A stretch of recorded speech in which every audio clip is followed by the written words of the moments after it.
મહાભારતનું યુદ્ધ શરૂ થયું. બંને સેનાઓ સામસામે આવીને ગોઠવાઈ ગઈ હતી. પણ દુર્યોધન અંદરથી ચિંતિત હતો. અને એટલામાં જ ભીષ્મ પિતામહે જોરથી સિંહનાદ થતો હોય એ રીતે શંખ વગાડ્યો. જોઈએ મૂળ શ્લોક ભગવદ્ ગીતાના પ્રથમ અધ્યાયનો 12મો છે. એનું આપણે પહેલા પારાયણ કરીશું. એ શ્લોક આ પ્રમાણે છે. તસ્ય સંજયનમ હર્ષમ કુરુ વૃદ્ધ પિતામહ શંખમ સિંહનાદમ વિનિદ્યોચ્ચૈઃ શંખમ દધમૌ પ્રતાપવાન.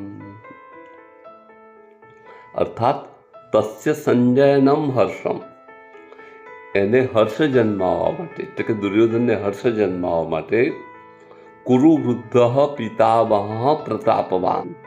પ્રતાપવાન કુરુવૃદ્ધ પિતામહ, પ્રતાપી એવા કુરુવૃદ્ધ પિતામહે સિંહનાદમ વિનુદ્યોચ્ચૈઃ, સિંહનાદ કરતા હોય એ રીતે ઉચ્ચૈઃ, ખૂબ જ જોરથી શંખમ દધમૌ, શંખ વગાડ્યો.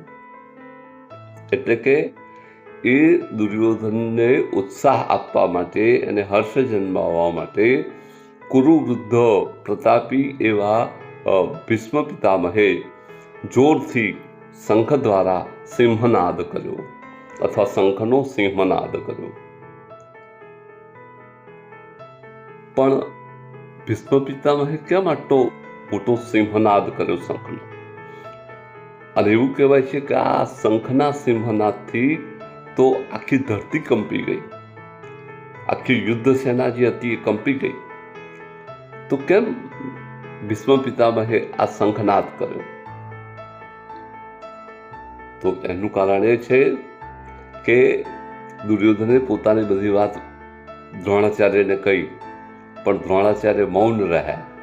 આથી દુર્યોધનમાં ઉત્સાહ પૂરવા માટે ભીષ્મ પિતામહે તરત જ સિંહનાદ કર્યો.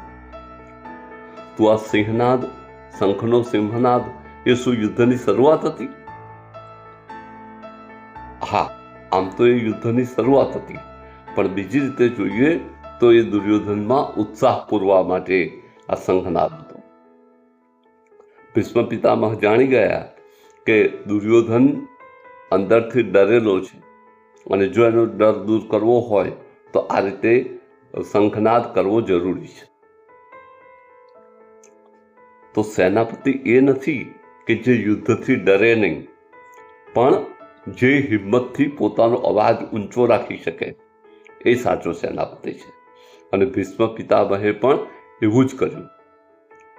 શંખમ દધમૌ સિંહનાદમ વિનિદ્યોચ્ચૈઃ, શંખમ દધમૌ, ઉચ્ચેથી તમે સિંહનાદ કરતા હોય એ રીતે શંખ વગાડ્યો. જેમ સિંહનું ડણક સાંભળવામાં આવે તો ભલભલા હાથી જેવા પશુઓ પણ ભયભીત થઈ જાય, એમ ભીષ્મના સિંહનાદ જેવા શંખથી સમગ્ર બંને સેનાઓમાં એક પ્રકારનો ભય કંપી ગયો. એવો જોરથી એમણે શંખ વગાડ્યો.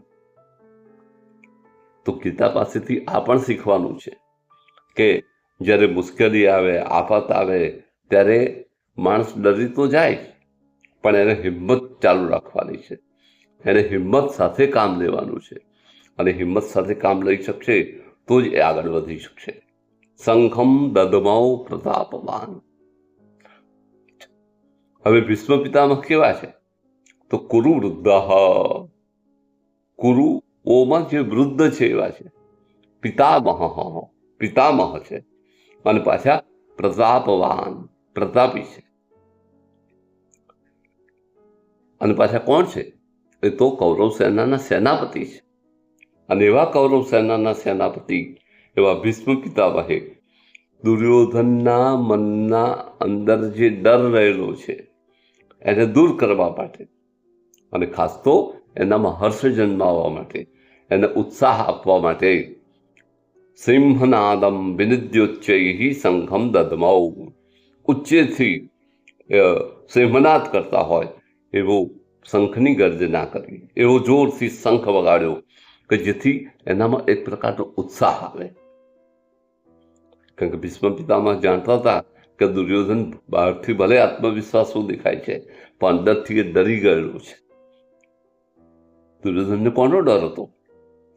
તો એને પાંડવોનો ડર હતો, શ્રી કૃષ્ણનો ડર હતો. અને આ ડર છુપાવવા માટે એ પોતાના ગુરુ દ્રોણાચાર્યની પાસે આવ્યો અને દ્રોણાચાર્યની પાસે આવીને સૌથી પહેલા પાંડવ સેનાના અને પછી પોતાના સેનાના મહારથીઓની વાતચીત કરી. પણ એના મનમાં જે ડર રહેલો હતો એ ભીષ્મ પિતામહ જાણી ગયા. આટલી બધી વાતચીત કરી પણ દ્રોણે કોઈ ઉત્તર આપ્યો નહીં અને ભીષ્મ પિતામહે એને સંકેતિત રીતે એનો ઉત્સાહ પૂરવા માટે, એના હર્ષ જગાડવા માટે આ શંખ વગાડ્યો. તો યુદ્ધભૂમિની અંદર જ્યારે શંખ વાગે ત્યારે એ માત્ર એક અવાજનું પ્રતીક નથી, એક ધ્વનિ નથી, પણ એ આત્મવિશ્વાસનું પ્રતીક છે, એ હિંમતનું પ્રતીક છે અને એક મનોબળનું પ્રતીક છે. તો ભીષ્મ પિતામહે શંખ વગાડીને કૌરવ સેનાનું જે મનોબળ હતું એને જાગૃત કર્યું. કૌરવ સેનાનું જે મનોબળ હતું એને ટકાવી રાખ્યું. તો સેનાપતિનું આ જ કાર્ય છે કે યુદ્ધમાં એને સેનાનું મનોબળ જાળવી રાખવું પડે, ટકાવી રાખવું પડે. અને જ્યારે સેનાપતિ જુસ્સામાં હોય અને એ જ્યારે આત્મવિશ્વાસમાં હોય તો આખી સેનામાં પણ એ આત્મવિશ્વાસના આંદોલનો પ્રસરી શકે. અને માટે ભીષ્મ પિતામહે પોતાની કૌરવ સેનાનું મનોબળ ટકાવી રાખવા માટે, દુર્યોધનનું મનોબળ ટકાવી રાખવા માટે ઉચ્ચૈઃ ખૂબ જ જોરથી સિંહનાદમ શંખમ દધમૌ, જોરથી શંખનો સિંહનાદ કર્યો. એવો જોરથી સિંહનાદ કર્યો કે આખી કૌરવ સેના અને સામેની પાંડવ સેના પણ કંપી ગઈ. આટલો મોટો અવાજ ક્યાંથી થયો?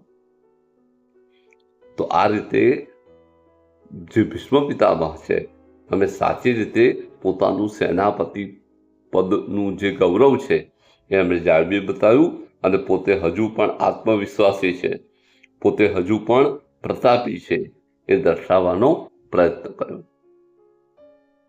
તો ભગવદ્ ગીતા આપણને જીવનમાં આ જ શીખવે છે કે જ્યારે આપણે કોઈ મુશ્કેલીમાં આવી ગયા હોઈએ, કોઈ આફતમાં આવી ગયા હોઈએ ત્યારે ચોક્કસ આપણને પરિસ્થિતિનો ડર તો લાગવાનો જ, આપણને એનું દુઃખ પણ થવાનું.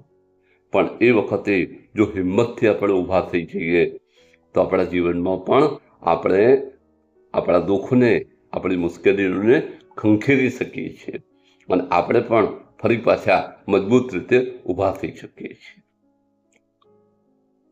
તો 185 જેટલી વર્ષની ઉંમરવાળા એવા ભીષ્મ પિતામહે સૌથી પહેલો શંખનાદ કરીને અમે પણ યુદ્ધ માટે તૈયાર છીએ એવો એક આત્મવિશ્વાસનો રણકો એ પેલા શંખ દ્વારા બતાવ્યો.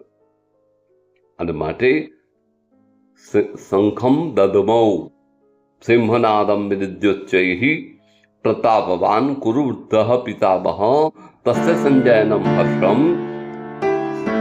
શંખમ દધમૌ. એ પ્રતાપી એવા કુરુવૃદ્ધ પિતામહે એના હર્ષને પૂરું કરવા માટે અથવા એને હર્ષિત કરવા માટે, કોને હર્ષિત કરવા માટે? દુર્યોધનને હર્ષિત કરવા માટે સિંહનાદમ ઊંચેથી જાણે સિંહનાદ કરતા હોય એ રીતે શંખમ દધમૌ, શંખ વગાડ્યું. આ રીતે એમણે કૌરવોમાં મનોબળ પૂરવાનું કામ, સાથે સાથે જે ડરી ગયેલો દુર્યોધન છે એનામાં પણ એક હર્ષ આપવાનું કામ કે જો સેનાપતિ હજુ પણ એટલી જ તાકાતવાળા છે અને હજુ એટલી જ વીરતાવાળા છે, એટલા જ પ્રતાપી છે અને હવે લડવા માટે સજ્જ છે. માટે દુર્યોધને હવે કોઈ ચિંતા કરવાની જરૂર નથી. કેમ કે કુરુવૃદ્ધ પિતામહ, ભલે ક્રૂરવૃદ્ધ છે, ભલે પિતામહ છે, પણ પ્રતાપવાન ભીષ્મ પિતામહ પ્રતાપી છે અને માટે હવે દુર્યોધને કોઈ ચિંતા કરવાની જરૂર નથી. તો આ દર્શાવવા માટે આ ગીતા 1:12 આ વાત કરવામાં આવી છે. મિત્રો, તમને પણ જો આ ગીતાનું જ્ઞાન ગમ્યું હોય તો વિડીયોને લાઈક કરજો, શેર કરજો અને સમગ્ર ચેનલને સબસ્ક્રાઈબ કરવા વિનંતી. અને કોમેન્ટમાં જય શ્રી કૃષ્ણ લખવાનું ચૂકાય નહીં. તો સર્વેને જય શ્રી કૃષ્ણ.